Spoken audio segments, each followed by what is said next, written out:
The Taliban was provided arms, man, material, everything by Pakistan, and they got it from the Americans. Today, the Northern Alliance is getting the same stuff. What is the guarantee that you will not become another Taliban? First of all, you're right that Taliban got their weapon and ammunition from Pakistan.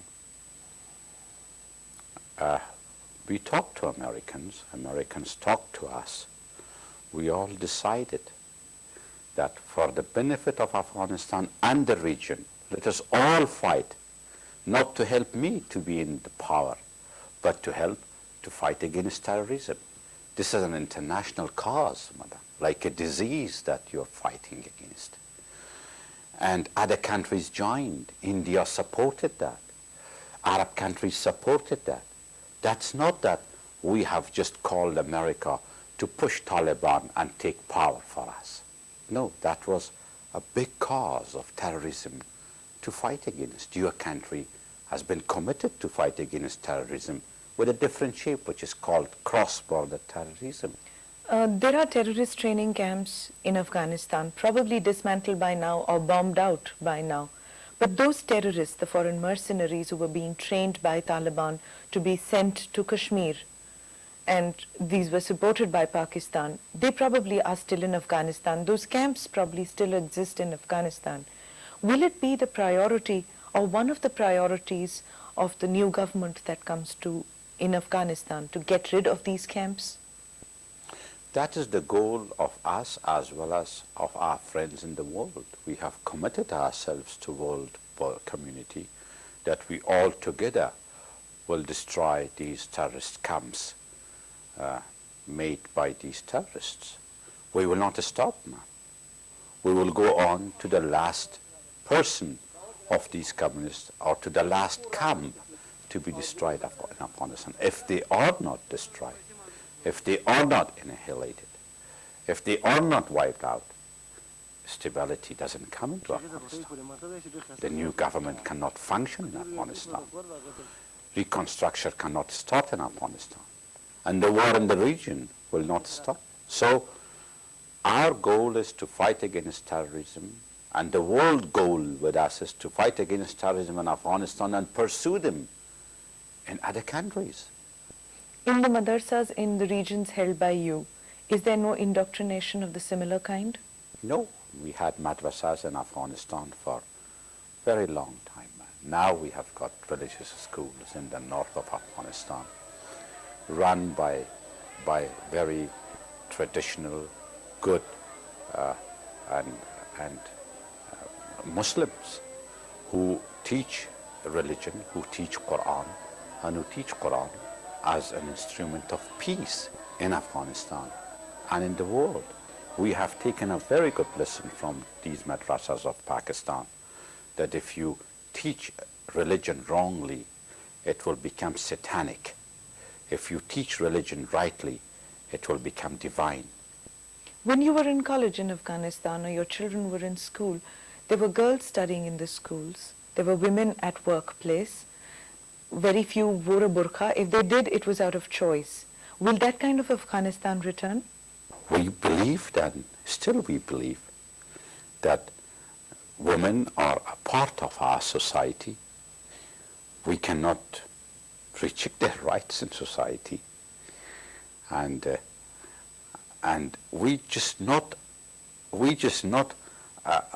accept or allow them, but we promote it. When we were in Kabul, though we were under fire in 1992 and 1993, and Kabul was a hell because of interference from outside mainly. We had schools for girls. We had college, co-education, girls and boys. All offices were with ladies. Radio was in hand of women. TV was in hand of women. In hospitals, they were working together. And in the past, we had ministers, doctors, lawyers, singers, artists. And as you said, burqa was a choice. The society, if you keep it open, women will come out. Now the media has reached to the bedrooms of the people. they know in Afghanistan and other societies, closed societies, how the ladies live in the world. You cannot stop them, and you should not stop them. Anyone who does that, he is totally out of a civic society. A civilized person does not indeed stop a woman or a girl to do her social work in the country. The West is supporting the Northern Alliance and the United Front now to form a government. They hope to see this westernized society established in Afghanistan because that is the kind of society that they are accustomed to dealing with. Does this go in line with what Afghanistan is going to be now? First of all, they did not tell us to westernize your society. Second, if they tell us also, we may not accept it. Third, Afghanistan and westernization is too far from each other. We do see that where in the West we should copy. There are many things that we should copy and bring in our societies. They are very advanced, progressive. They have reached to the moon and to Mars. Their education is too advanced. We should not be indeed very much close-minded. But in the meantime, we have to see our traditions, our customs. We have good customs also: hospitality, generosity, reaching each other, family life. Why we should lose these things? Total drastic change. Look in Kabul now. We entered 2 weeks ago. We didn't do much. We didn't deliver much. Just we stayed like human being. And people welcomed it because after 5 years they heard the sound of music. After 5 years they saw TV. After 5 years they found that we talk about schools of girls. After 5, I do not know what kind of mentality and mindset it is. I tell you that those Afghan Taliban had lost totally their identity, being an Afghan. I don't say being a human being there. I don't know whether I can say that or not. But they were totally different from us. People were amazed by what they were doing. I'm sure you recall the statue of Buddha.